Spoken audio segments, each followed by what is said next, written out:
This is Rob Tebbutt for Boxing Social. I'm delighted to be joined once again by Adam Smith, Head of Boxing at Sky Sports. We're here today at the Joshua-Povetkin press conference at Wembley Stadium. How are you, Adam? I'm very well. It's another lovely day, and it's been a glorious summer, hasn't it? And we've just finished the incredible World Cup, and guess what? We've got another Russian story. Alexander Povetkin coming over September the 22nd. I think he's a really dangerous assignment for Anthony Joshua. I think it's a fantastic fight. It's a mandated fight.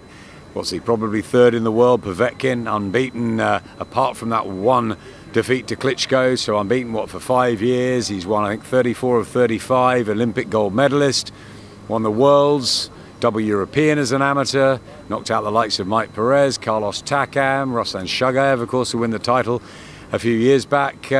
He's hungry. You know, we saw that against David Price, and he knocked him out in style at the Principality. And of course, all the talk has been about whether Joshua and Wilder would meet. I always wondered whether it would be that quick, because super fights take a long time to make. So let's have another really good one in the meantime, and that's what this is. September the 22nd. Anthony Joshua cannot take Alexander Povetkin lightly. I don't think he will. I think he'll be light. I think he'll be absolutely spot on with Rob McCracken as always. But Povetkin brings a lot of danger with that left hook especially. Just touch upon something that Vadim Kornilov, Alexander Povetkin's manager, said in the press conference. He said that if either man had the opportunity to choose their opponent, they probably wouldn't pick each other. Why do you think that was? Well, because for both of them, it's a really hard fight. For Povetkin, look at Anthony Joshua's got the height, the reach, the youth, the unbeaten record, everything really on him. If you look at the physical sort of size and you look at the head-to-head, the difference between them. So it's a real tough one for Alexander Povetkin. You know, he'll be locked away in the Russian mountains. He'll give everything he can. And also, you know, he's 38, he'll be 39 by fight time. So this is a huge obstacle for him too. And if you're looking at it from Anthony Joshua's point of view, he wanted the Deontay Wilder fight. He made no secret of that. You know, both fighters wanted it. Of course, the politics, the money, the venues, everything else, the TV, it couldn't be made just yet. So he's got to pick himself up, dust himself off and say, right, it's Povetkin. And Povetkin brings that enormous amounts of knowledge and pedigree and a different style to the table. So although Robert McCracken, I think, would have chosen Alexander Povetkin because I think he feels it's a really good learning fight for Anthony Joshua, I'm not sure he'd have been first on Joshua's list if you were thinking about an easy voluntary. Absolutely not. This is mandated. This is tough. Let's talk about Deontay Wilder. I was going to bring him up. You have done twice in this interview. With that fight not being made, do you think that, because I think general consensus of this is that it's not the fight that fight fans want. I think it's a good fight. Some people don't actually agree with me. Do you think that Anthony Joshua, unless he fought Deontay Wilder, was going to be under scrutiny for facing a Povetkin or somebody else? Listen, I think that Anthony Joshua wanted to fight Deontay Wilder and still does. I think Deontay Wilder wants to fight Anthony Joshua and still does. There's enormous amounts of people on both sides who've gone back and forth, and there's a lot of noise that's happened. And listen, it's just made the fight bigger. It's amassed a load of interest. People are going to be watching for the next move. Joshua's got to do his business on September the 22nd. We wait to see if Wilder fights Dominic Breazeale. You know, that's the likely scenario. You know, listen, I invited Deontay to come and commentate with us on Joshua and Parker, but they didn't want him to get into the ring, so that was the sort of last stumbling block. I still think if he'd come, it would have probably made the Wilder fight happen quicker with Joshua. Listen, there'll be a lot more noise. This fight will happen. I think it will happen either on April the 13th or in the second part of 2019. There's too much money at stake. The fighters want it too much for it not to happen. But as we know, accidents can happen, and you know, we know that Lennox Lewis lost to Oliver McCall, and he had to spend 2.5 years righting that wrong, and Mike Tyson getting destroyed by Buster Douglas out in Tokyo. You know, these things do. You know, they do go wrong. So. In a perfect world, they both come through and the big fight happens next year. But it's just increased the interest, hasn't it?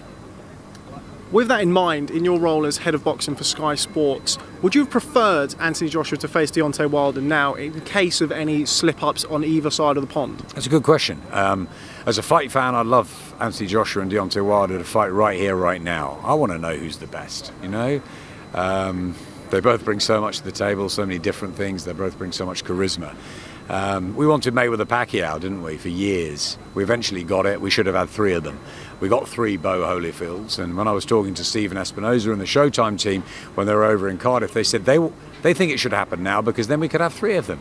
I still think both of them are of an age and they're both unbeaten that we could still have, 1, 2, 3 fights between Joshua and Wilder. But yeah, the first one has to be made, and that's always the difficult one. Would I have preferred it next? I think not, actually. I think now we've got our 2 fights at Wembley. Well, we've got this one on September, and obviously we wait to see with the Matchroom contract as well, and hopefully that will be fine for April, and we can move on, and Wilder will be one of those fights. I mean, look, it was funny. I was chatting to Deontay a lot, before it sort of all, died a death for now and sort of was put on hold, the big fight.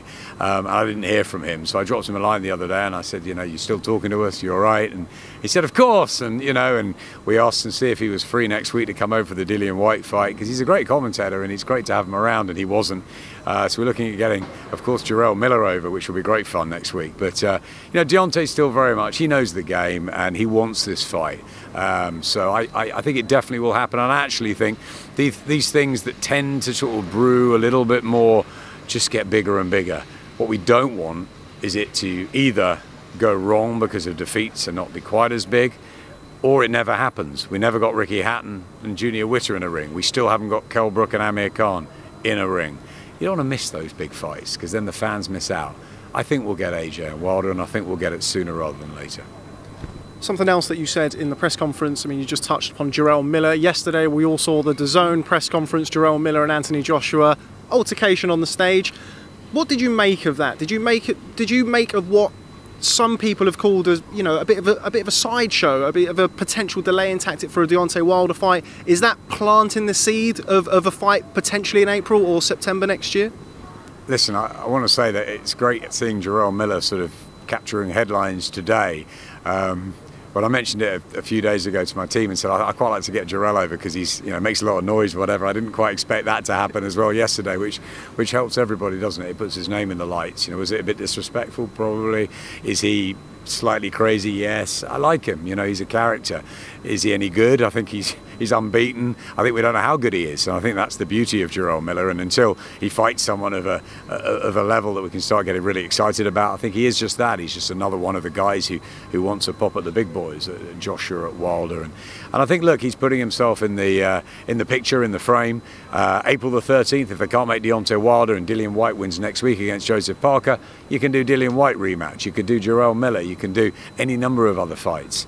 If Povetkin's a great fight, you do it again. There's all of that. So you never know. You've got to take one step and one fight at a time. But yeah, I mean, is it a sideshow? Yeah, I think Alexander Povetkin was horrified by it. I think it just took away. And I think today we tried to sort of, reiterate how big a fight this is. One step at a time. And, if you look at what Joshua's been doing, he fought Klitschko. He's then going to fight his mandatory IBF in Kubrat Pulev. Not his fault he pulled out. He fought Carlos Takam, different style at 10 days' notice. Then he fought an undefeated guy from New Zealand who was a world champion in Joseph Parker, who a lot of people thought was going to give him a lot more trouble than he did. Went the 12 rounds. Now he gets Povetkin, who's probably number 3 in the world. I mean, he is, as Eddie said in the press conference, he's not fighting sort of average heavyweights. He's fighting top class guys, almost sort of year in, year out now. And that's what he's got to do. He's the champion. He's there to be shot at. So, I think AJ will say line him up. I think he was annoyed about what Miller did yesterday. But, will it hype a fight for later? Possibly. I think Miller needs a couple before that to really cement his position as a challenger, though. Just staying with that, I mean, it's the first time that I've seen Anthony Joshua that animated. I think the last time we saw something quite similar was Dominic Breazeale, when there was a little bit of, say, tension, but nothing quite on that scale. Do you think that has anything to do with the very protracted, very public negotiations with Deontay Wilder? Do you think that maybe that is slightly getting to Anthony Joshua? Possibly. I mean, he's human. He's a fantastic role model. He's obviously kept his feet on the ground. He's a consummate pro, and he's been absolutely brilliant in everything he's done so far.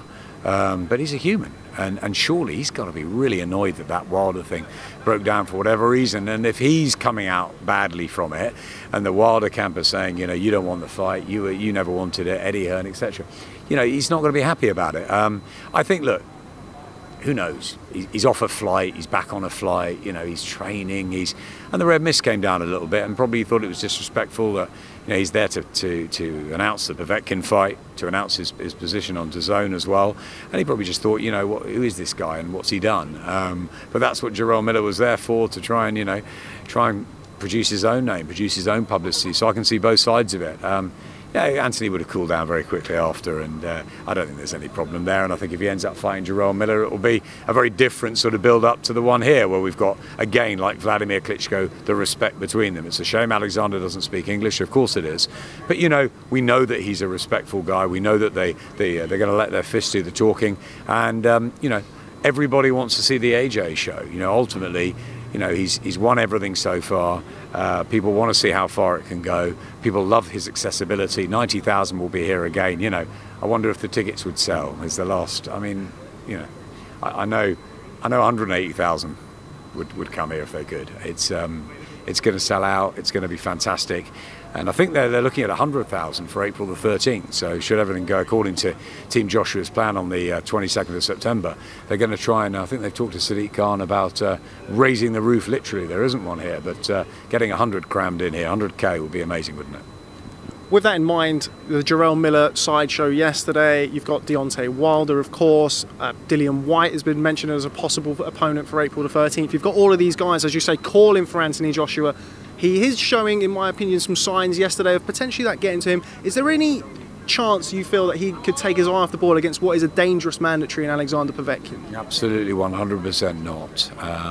I've spoken to him. A lot of other people have spoken to him about the qualities of Alexander Povetkin. You know, we've been around a long time. Sky Boxing's been around, you know, 25 years plus. You know, we've watched Povetkin. We know how good he is.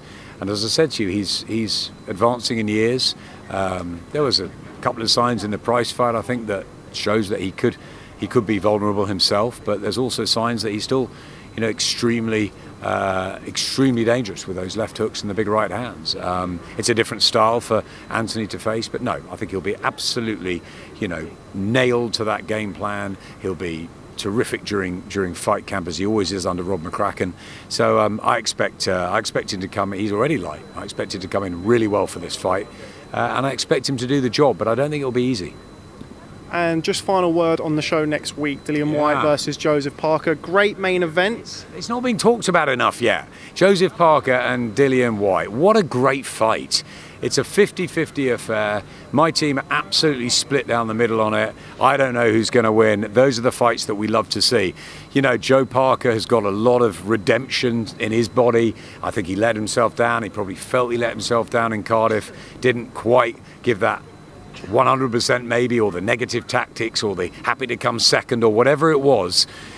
And maybe it was Anthony Joshua's, you know, skill on the night over 12 rounds. But, you know, referee as well. There was a lot of things, but I think Parker will be coming back and saying, look, I'm better than that, and I think he'll want to take it out on Dillian-Whyte. Having said that, I think Dillian looks a lot better than he did. I think he's injury-free. His left hand's working fantastically now. We saw that against Lucas Brown. Big step up from Lucas Brown this against Parker.